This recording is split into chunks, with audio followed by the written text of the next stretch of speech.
Tell me a story about a time that you saw something that you have no explanation for. I'll tell you mine. Story time about the time I went camping and saw someone or something come into my tent and I still have no explanation 10 years later. In 2014, I was dating a guy and we decided we were going to go camping at the Indiana Dunes State Park. If you've never been there, it's actually gorgeous. It's 2,000 acres of Lake Michigan access, huge sand dunes and campgrounds. I grew up camping there with my family in the summers and I was very familiar with it. So we book a campsite at the farthest end of the campground, about 2.5 miles from the campground entrance. We booked 2 nights during the week. He was a tattooer and I was a bartender, so it just worked best for our schedule. It was also right after Labor Day. Kids had already gone back to school, so really quiet time of year for this campground. We pull in past the general store, past a few RVs. I could probably count them on one hand with electrical hookups, and drive all the way back to our campsite. Our campsite was called primitive camping, which means there's no electrical hookups. It's completely dark at night. We pitched the tent, we brought a bunch of food, so we spent the night like cooking and just hanging out by the fire. The whole time we're there, we don't see a single other person besides when we drove to the general store about 2 miles away to pick up firewood and then drove back. But nobody camping around us, nobody walking, like nobody within even earshot of us. We had a few light drinks, but we weren't big drinkers, so I feel like this is important because I've told people this story and they're like, oh, were you on anything? And the answer is no.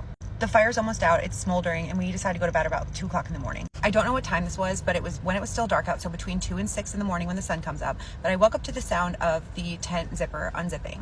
I look at the tent entrance, I see a black figure illuminated by the smoldering campfire in the background. Can't make out his features, but obviously it's my ex coming in after using the bathroom or something. So I roll over and I go back to sleep. I wake up in the morning, my ex isn't in the tent, he's already out by the fire making campfire coffee. So I go out and I sit down and have a cup of coffee. He's like, how'd you sleep? I'm like, good. He's like, hey, if you wake up in the middle of the night to go to the bathroom, just wake me up. Like, it's probably not good for you to be out in the dark by yourself. I was like, I didn't leave the tent last night, but I saw you coming back in the tent after you left. And he just stared at me and he was like, I didn't leave the tent last night. I thought that was you. And we were both shook. Like, we spent a few minutes arguing back and forth. Like, yeah, you must have left the tent. And he's like, no, I didn't leave the tent. Like, you must have. And I was like, no, I didn't. It freaked us out enough where we did not stay the second night. We packed up the tent after breakfast and left. Again, nobody camping around us. So I have a few explanations for this. One, it could have been a park ranger checking in on us. I've run this story by a friend though, who is a park ranger in Tennessee where I live now. And he was like, a park ranger would not have opened your tent without announcing themselves. 2 is that it was an intoxicated person who lost the way back to their own campsite and thought that ours was theirs. But I feel like if that was the case, we would have heard more of a commotion, especially if they were intoxicated enough to not know where their tent was. And again, there was nobody camping anywhere near us.